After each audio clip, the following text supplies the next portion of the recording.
Hey, what's up? It's Marcus with Retro Game Players. Today I'm going to be doing an unboxing video of strictly reproduction carts.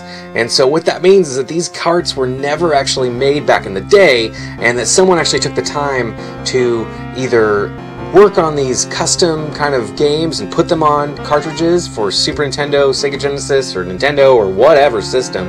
And basically these are really cool games. I mean, these are games that, really, the creators are usually independent people, or sometimes they're people who actually mod the original game and then put that on the cart. And as you'll see, some of the carts are unique in different ways. And so I was actually hooked up with this guy. His name was Eric Bishop with the Bishop Brothers. And if you don't know that guy, check it out, because he's one of the best as far as reproduction cartridges go. And so, yeah, he was awesome. And actually, one of the games that's in here is another YouTuber, and that's Radical Reggie's game. And so that's something I was really excited to pick up too. And I had met Reggie at the Portland, I think it was like this weird swap meet kind of a thing back in, I don't know, actually I don't remember when it was, January or something, or February. But basically it was this pretty interesting little swap meet. And so I saw him there, and I went up to him and mentioned I was getting his game, and he knew Eric totally. I mean, obviously he had made or helped make the game for him. But anyway, so this is kind of a cool game, and yeah, I'm gonna go ahead and rip into this puppy and go through some of the games I picked up. So hopefully these are very cool, and I'll be doing lots of Let's Plays and maybe a few reviews, depending on what games I've got. And so, yeah, without further ado, let's bust out the trusty Batman blade. And remember, this is a dual-sided blade, man. You gotta watch out for this thing. It'll cut your face off. Okay, so I'm not sure which way is up. I think this is up. So here we go. And if I ever stab myself on accident with this, I will leave it in the video, just so you guys know, because this is one seriously wicked looking blade. Pretty cool stuff here. So first off, Fix-It Felix Jr. on Sega Genesis, which, if you're familiar with that movie that this is from, it's a very, very cool movie. I thought it was pretty cool, called Wreck-It Ralph. And this was the game that was kind of, it was based around. And basically, Fix-It Felix was the main character. So I'm not sure if Junior has been added to, I can't remember if the game was a Junior or not. I'd have to go back to that. But pretty awesome. And this is a nice feeling cart, and it's all shrink wrapped. So right on, very excited to play that one. And I've even heard that they made a couple upright cabinets of this, which I'm not sure, but I think that they did. So let's see what else I got here. I've got Holy Diver on Nintendo, which is a pretty interesting game. And I'm not really sure I know much about this one, so I think that I had seen the name and just thought it looked cool. Also, you'll notice at the back here it says Bishop Brothers, which is really awesome. And it says, thank you for buying from us, and a special thanks to the developers, translators, and or ROM hackers that may have made this game possible. And then the website's on here too, which I'll put at the bottom of the screen so you guys can check this out, and also in the description. So there we go, there's Holy Diver. And oh yeah, Super Mario Brothers 2. And I'm not sure which version this is, Super Mario Brothers 2. So this must be the official Japanese version of Super Mario 2, which was a lot harder and never really released in America. So that's, I believe, what this version is. So this is the official Super Mario 2, not the other one that we got, which I actually do like that game, but this one is more like Super Mario 1, and I think that's what Nintendo actually had a problem with. For whatever reason, they said that the game was not it was too similar to the first game, and really it was just more difficult. And that actually reminds me of something, because it's something that I forgot about until recently. But I started to play through the very first Super Mario Brothers, and it dawned on me that after you beat that game, you actually can start the whole game over and have it be completely more difficult with different enemies. And I just remembered that, and I was like, oh, I should go through and try and beat that, because I never did, and I probably would suck really bad. So here it is, Reggie's Radical Adventures. I thought it was going to be the other way around. And this is pretty cool, because this is a purple cart. And you know, Reggie's on there with some kind of a crazy hammer or club. And yeah, I mean, this is a crazy looking game. And I remember, I can't remember where I saw this, if it was on Metal Jesus or something, where they were talking about this and showing some gameplay footage, but it looked pretty rad. Well, pretty rad, pretty radical actually. So very excited for that game. And let's see what else we got here. Oh yeah, so this is a Metroid one with battery save. And you know, I'm not sure if it's got much else. Oh, it's got a map too, which I need a map. I need a map.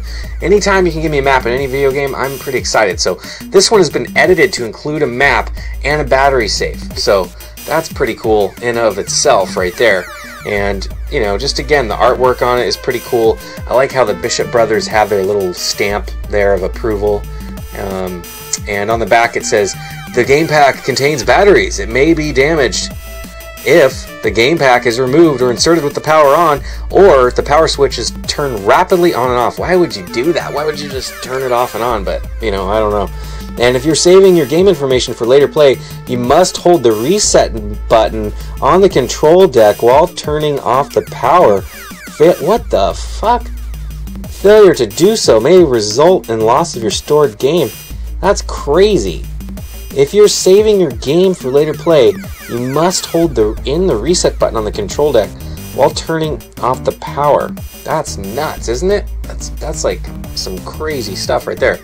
So I'll have to remember that, and I'm glad that I read that now and not later. You know, that reminds me though of a horrible, horrible story that, you know, I hope I only have to tell this once, but I've told people this my whole life because it happened a long time ago. And what it was is I was playing on Super Nintendo, I was playing Zelda, A Link to the Past.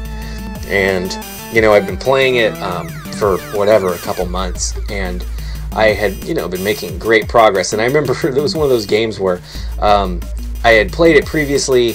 And so this must have been 1995 or something. So it was, you know, after it had come out by a few years.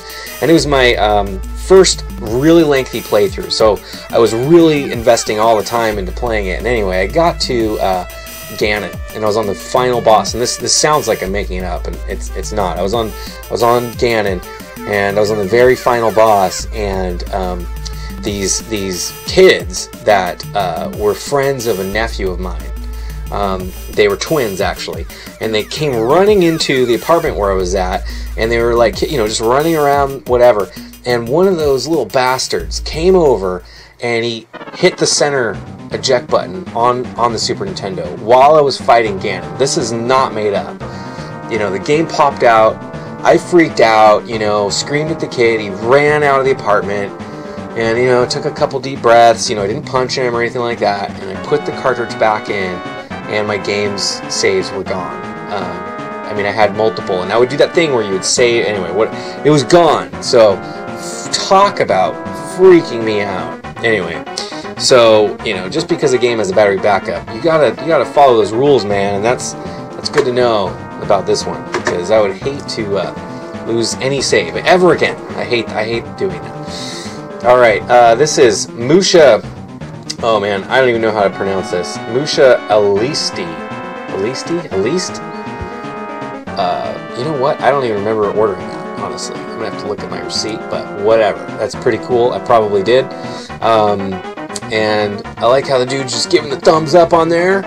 So obviously, if you know what Musha is, you know that's a great game. This must be like a sequel or something. I don't really know. I don't know what that is, but that's cool. All right, let's see what else we got here.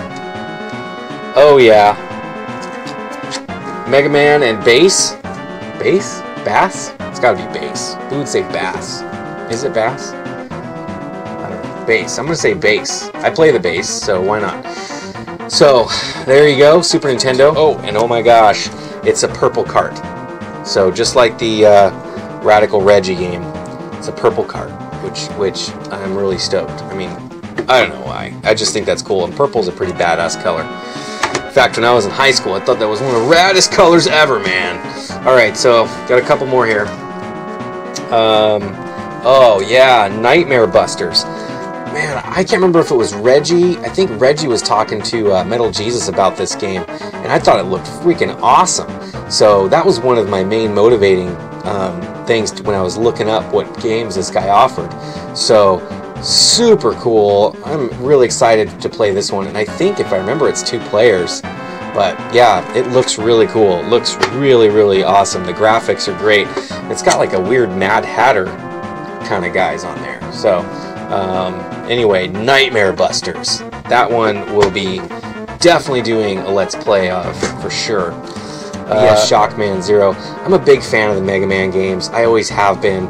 It's one of those games where, you know, when I was younger, I don't know, I just gravitated towards them, and I enjoyed really being challenged with beating them, and I loved how the design was, you know, how it was like the different bosses and how those would be different levels, and, you know, Shockman and all that stuff. I thought that was so awesome, and I also was pretty good at them, and they were just a blast to play. So, alright, then I've got Super Mario World, the Keizo edition, and I'm not sure if I'm pronouncing that right, but this is one of the hardest versions, and it would be, I believe, a ROM hack. But basically, it's where they took Super Mario World and they just changed up all the levels to be extremely difficult. And this just intrigues me. I want to try it so bad. And I've watched so many playthroughs and Let's Plays of this and speedruns. And, you know, I'm not the best player, but I want to try it. I mean, I just want to try it. And so I'm really excited to have this version. So, Clock Tower on Super Nintendo. And this is another really cool game. And I'm not sure where originally I saw this one. But, you know, Clock Tower has been a pretty cool series, and I've seen a lot of Let's Plays of this one, and I think it was on PC, and it must have been ported to this, because the PC version is just like this, from what I can tell, and I'll play it and be able to tell that for sure, but there you go. So, pretty good assortment. I'm going to go ahead and show a little pan of it all now, but anyway, you know, Bishop Brothers, awesome. Highly recommend them, and yeah, if you contact Eric, tell him Marcus with Retro Game Players sent you over there. And until next time, keep it retro. And if you like this video, please, you know, give me a thumbs up. And thanks for subscribing. I appreciate it. There's gonna be lots more cool videos coming. So peace out, everyone. Thanks for watching.